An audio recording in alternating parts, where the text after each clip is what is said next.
जय श्री राम दोस्तों, हमारे चैनल में वैष्णव पर आपका हार्दिक स्वागत है।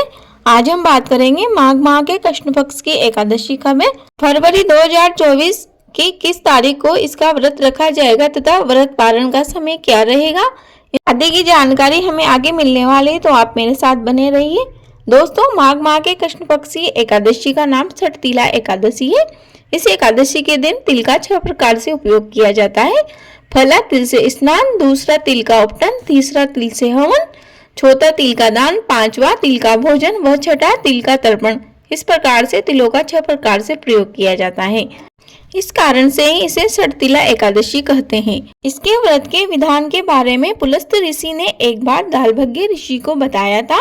ऋषि कहते हैं कि माघ का महीना अत्यंत पावन व पवित्र होता है। इस माह में व्रत, दान व तप का विशेष महत्व होता है। नारद ऋषि ने जब छठ तिला एकादशी का माहात्म्य सुना तो वह भगवान विष्णु के पास गए, क्योंकि इस दिन उन्हीं की पूजा व आराधना की जाती है। भगवान विष्णु ने नारद ऋषि को संपूर्ण कथा विस्तार में सुनाई थी। इसके बाद श्री कृष्ण अवतार में युधिष्ठिर जी को छठ तिला एकादशी का माहात्म्य उन्हीं के द्वारा सुनाया गया था। इस दिन व्रत करने से जन्म जन्मांतर के पाप कर्म नष्ट हो जाते हैं और व्रतधारी को पुण्य फल की प्राप्ति होती है तथा घर में सुख समृद्धि वैभव बढ़ता है। भगवान विष्णु की कृपा सदैव उसके परिवार पर बनी रहती है। एकादशी के दिन यदि उपवास किया जाता है तो वह अत्यंत पुण्यकारी होता है। दोस्तों, एकादशी के दिन व्रत रखकर द्वादशी तिथि के दिन शुभ मुहूर्त में व्रत का पालन करने पर ही व्रत का पूर्ण रूप से फल प्राप्त होता है।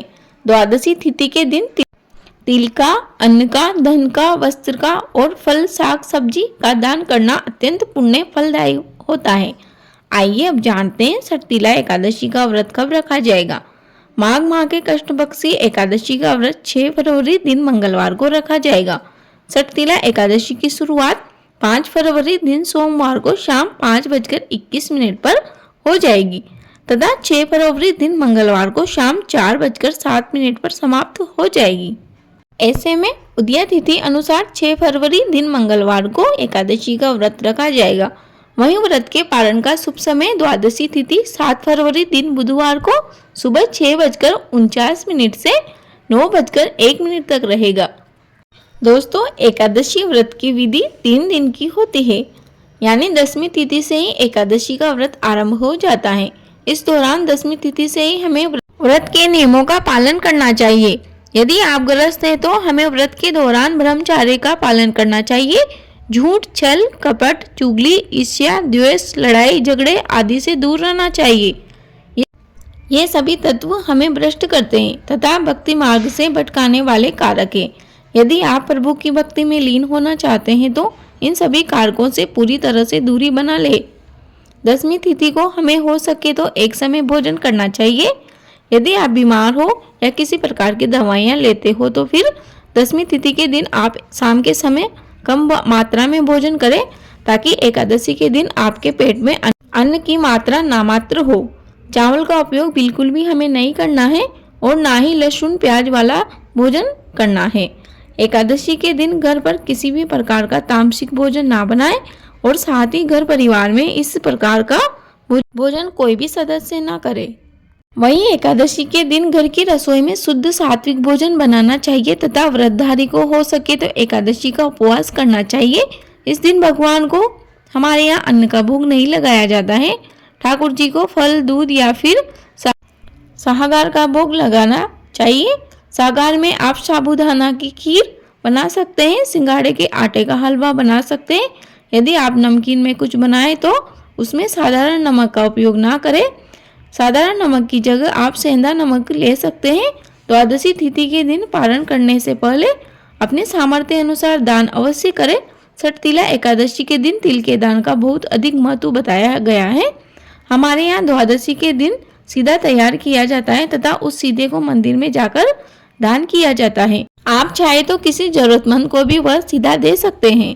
सीधे में क्या क्या सामग्री रखी जाती है, इसकी फुल वीडियो आपको हमारे चैनल पर मिल जाएगी, आप वहां जाकर देख सकते हो। जब भी आप ठाकुर जी को भोग लगाए तो भोग के साथ तुलसी दल अवश्य ही हमें रखना चाहिए, क्योंकि तुलसी दल के बिना भगवान भोग स्वीकार नहीं करते। क्योंकि तुलसी दल हमें 10वीं तिथि यानी सोमवार को ही तोड़कर रख लेना चाहिए, क्योंकि एकादशी तिथि को तुलसी दल तोड़ना वर्जित माना गया है। इस दिन स्वयं तुलसी माता भी भगवान विष्णु के लिए व्रत रखती है। इस कारण हमें एकादशी को तुलसी दल नहीं तोड़ना चाहिए। मैं आपको बता दूं, तुलसी दल एक सप्ताह तक बासी नहीं माने जाते। आप उन्हें गंगा जल से धोकर इस्तेमाल कर सकते हैं। वर्ष भर की संपूर्ण एकादशी तिथियां भगवान विष्णु को समर्पित है। एकादशी तिथि के दिन भगवान विष्णु की पूजा की जाती है तथा षटतिला एकादशी के दिन भगवान विष्णु को पेटा, नारियल, सीताफल, सुपारी आदि अर्पण की जाती है। शास्त्रों में बताया गया है कि इस दिन हमें तिलपट्टी का सागार करना चाहिए। प्रेम से बोलिए विष्णु भगवान की जय, एकादशी मैया की जय। दोस्तों, मुझे उम्मीद है आपको जानकारी अवश्य उपयोगी लगी होगी। प्लीज़ वीडियो को लाइक करें, शेयर करें, कमेंट बॉक्स में जय श्री राम अवश्य लिखें। यदि आप हमारे चैनल पर नए हो तो प्लीज़ हमारे चैनल को एक सब्सक्राइब अवश्य करें। आपका दिन शुभ हो। धन्यवाद।